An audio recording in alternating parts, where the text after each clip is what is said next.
এবার আমরা দেখব যে উপাংশের মাধ্যমে কিভাবে আমরা মানুষের হাঁটা ব্যাখ্যা করতে পারি। তো আমরা নর্মালি যদি খেয়াল করি, একজন মানুষ যখন হাঁটে তখন তার পা দিয়ে সে মাটির উপর যে বলটা ক্রিয়া করে, ওই বলটা সবসময় একটু আড়াআড়িভাবে ক্রিয়া করে, সে কখনো ডিরেক্ট নিচের দিকে বল ক্রিয়া করে না। ঠিক আছে, মানুষ যখন হাঁটার চেষ্টা করে তখন তার বলটা একটু আড়াআড়িভাবে ক্রিয়া করে। তাহলে এই যে আড়াআড়ি যখন বল ক্রিয়া করতেছে, তাহলে এটা আমাদের ক্রিয়া বল F1। আর আমরা কি জানি, নিউটনের তৃতীয় সূত্র অনুযায়ী প্রত্যেক ক্রিয়ার একটি সমানুবিপরীত কি আছে, প্রতিক্রিয়া। তাহলে এই যে এদিকে আমাদের কি ক্রিয়া করতেছে, F2 প্রতিক্রিয়া। এই প্রতিক্রিয়া আনুভূমিকের সাথে কয় ডিগ্রি কোণ উৎপন্ন করে, থিটা কোণ। আর আমরা কি জানি যে যার সাথে কোণ উৎপন্ন করে তার সাথে কি আসবে, কস থিটা। আর যার সাথে কোণ উৎপন্ন করে না, এদিকে আমাদের কি আসবে, আমরা যদি হলে যে এইদিকে একটা লম্ব ধরে নিই, তাহলে এই লম্ব বরাবর আমাদের কি হবে, F2 সাইন থিটা। তাহলে আবার তুমি চিন্তা করো যে এইখানে একজন মানুষ আছে, তার ওজন কাজ করবে কোন দিকে, নিচের দিকে।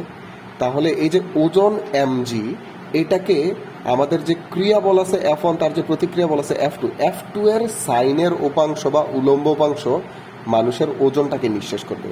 আর মানুষের ওজনটাকে যদি তার F2 সাইন থিটা নিঃশেষ করে দেয়, তাহলে শুধু এখন আর একটা বলই বাকি আছে। আর ওই বলটা কি, এটা হলো যে F2 cos থিটা। আর এই F2 cos থিটা আমাদেরকে কি করবে, সামনের দিকে আগায় নিয়ে যাবে। তাহলে এটাকে যদি আমরা ভালোভাবে বলি, তাহলে ওজন নিঃশেষ করে কে, ওজন নিঃশেষ করে আমরা এখান থেকে বলতে পারি F2 সাইন থিটা বা উলম্ব উপাংশ।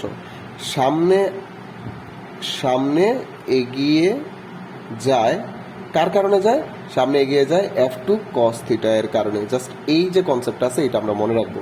ঠিক আছে, তাহলে আনুভূমিক উপাংশের কারণে সামনে এগিয়ে যায়, আর উলম্ব উপাংশটা তার ওজনটাকে নিঃশেষ করে। এটাই হলো যে আমাদের মানুষের হাঁটার ফিজিক্সের এক্সপ্লেনেশন।